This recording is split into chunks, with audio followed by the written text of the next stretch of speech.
Welcome to Lighthouse 34 Live. New season, the kids have grown over the winter months. It's time to get them on the ball field with a new glove. Watch the explainer video and make an informed choice. Hot dogs and strikeouts, now let's play ball. All right, if you're the parent of a young baseball player, I bet you've been there. You're standing in the sporting goods aisle, or maybe you're just endlessly scrolling online, and you are just completely overwhelmed by the sheer mountain of baseball gloves out there. I mean, you've got leather, synthetic, 10 inches, 12 inches, $30 budget options, and then those crazy $300 pro models. Like, where do you even start? Well, today, our mission in this explainer is to totally demystify the whole youth baseball glove buying and break-in process. We're going to save you some time, definitely save you some money, and hopefully save you a few massive headaches right before opening day. So, the very first instinct almost every parent has is to ask this one question: should I just buy a glove my kid will grow into? And the answer to that is a definitive, absolute no way. Now, I get it. It sounds like a really smart financial move, right? Why buy a new glove every year? But practically, it is a huge lose-lose situation. Think about it. If you put this oversized, heavy piece of material on a little kid's hand, it's just going to fall off. It's incredibly difficult to control, and honestly, it completely derails their performance. So instead of growing into it, the young player just gets frustrated. They might even want to quit, literally just because they can't physically squeeze the glove to catch the ball. We really want to set them up for success from day one, right? To get you game ready, here's our 4-step playbook for today. 1. Finding the perfect fit. 2. Quality, age, and price. 3. The break-in playbook. And 4. Glove care and maintenance. Let's jump right into step 1, finding the perfect fit. You gotta remember, a glove is an extension of their hand. It's not some bucket they're just trying to swing around out there. And to get that perfect snug fit, you actually don't even need to be in the store. You can literally do this right at the kitchen table. Okay, so step 1. Just place your child's dominant hand completely flat on a smooth surface. Step 2, grab a flexible measuring tape and measure from the very tip of their middle finger straight down to the base of the palm.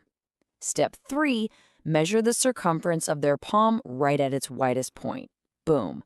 Armed with those specific numbers, you now have the exact data you need to match up with any manufacturer's sizing chart.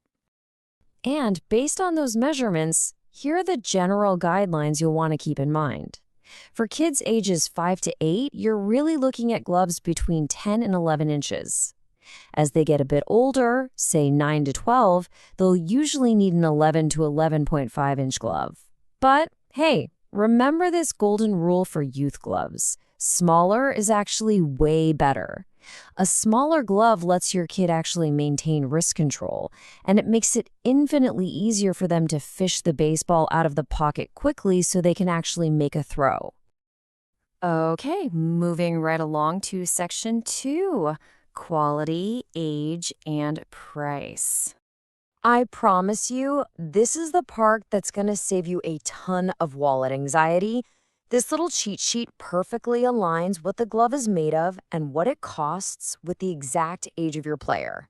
So, for a 5 to 8-year-old, a synthetic or vinyl glove running you about $15 to $25 is objectively your absolute best choice. Period.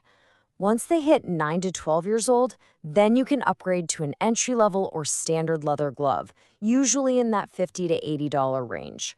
Honestly, it's not until they are 13 or older, maybe playing super competitive travel ball, that you should even glance at those premium pro leather gloves that run $200 and up. Let's actually contrast those two extremes for a second, because it is so vital to understand why dropping more cash does not equal a better glove for a little leaguer. An affordable synthetic glove? It's incredibly lightweight, super easy for tiny hands to close, and get this, it requires almost zero break-in time. Now look at the professional leather. Yes, obviously it's extremely durable, but it's heavy, it is incredibly stiff, and it requires this demanding, really lengthy break-in process.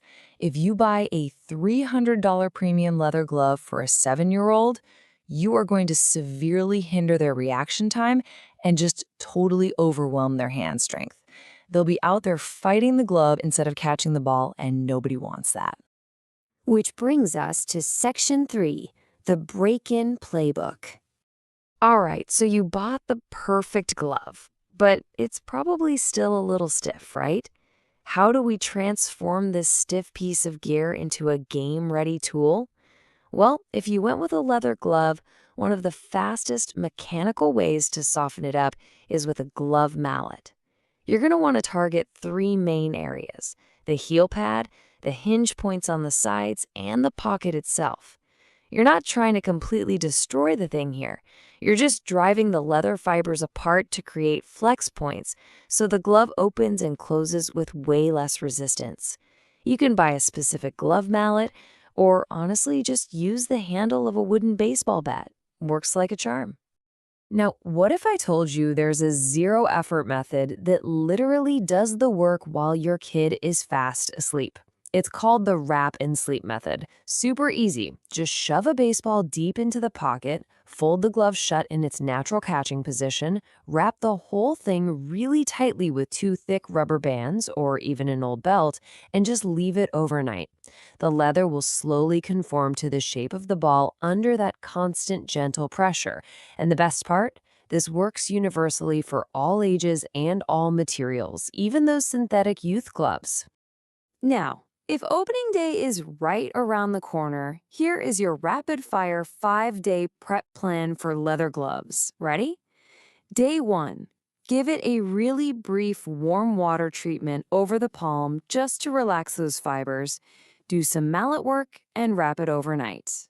Day 2. Apply a tiny, dime-sized amount of baseball-specific leather conditioner. Go play catch for 30 minutes and wrap it again. Days 3 and 4, crank that up to 30 to 45 minutes of catch, wrapping it each night. By day 5, boom, you're game ready. But please, listen to this major warning. If your 5 to 7-year-old has a synthetic glove, skip the water and the conditioner entirely. Don't do it. Those liquids can actually ruin synthetic materials. For those, just stick to the mallet, the wrap, and playing catch. Which actually brings us to the absolute golden rule of this whole explainer. As the experts say, everything else on this list accelerates the break-in. Playing catch is the break-in. Mechanical repetition, actually receiving throws, is literally the only true way to shape the pocket specifically to your child's unique hand. Mallets and conditioners, they just soften the material up so that playing catch is actually effective. All right, let's pivot to our final section, glove care and maintenance. So you've found the perfect fit, you've broken it in. Now how do we actually extend the life of this thing so it lasts the whole season and beyond? Well, first, we've got to talk about the glove killers. Listen. Every single season, desperate parents try some incredibly crazy things the night before a game to soften up a glove. Let's set the record straight. Do not put it in the microwave or the oven. You will literally cook the leather and completely melt synthetics. Don't leave it in a 140-degree car trunk. That just dries it out instantly. And please, whatever you do not run it over with your car. I know it sounds crazy, but people do it, and it permanently warps the shape. Also, skip old-school myth like Vaseline. That just turns into a gummy, dirt-attracting nightmare that rots the laces. Oh, and never, ever dunk the glove entirely into a bucket of water. Instead of making those terrible, warranty-voiding mistakes, just adopt this incredibly simple post-game routine. Step 1. Just wipe the glove down with a soft, slightly damp cloth to get all the dirt and abrasive dust off. Step 2. Always store it with the baseball tucked into the pocket so it keeps its perfect shape. And step 3, keep it in a cool, dry place inside the house. Seriously, it's that simple. Just a little bit of consistent, basic care prevents the leather from becoming heavy, brittle, and stiff as a board. So, the really crucial point I want to leave you with today is this. Is your child's glove working for them, or are they out there working against the glove? Look, baseball is a tough enough sport to learn without fighting your own equipment. By prioritizing a really snug fit over room to grow, by picking a material that actually suits their exact age, and by using real proven break-in methods like good old-fashioned catch, you are literally handing your young player the ultimate keys to success, and more importantly, joy on the field. So, what's it going to be this season? Thanks for hanging out with me for this explainer, and I'll catch you next time.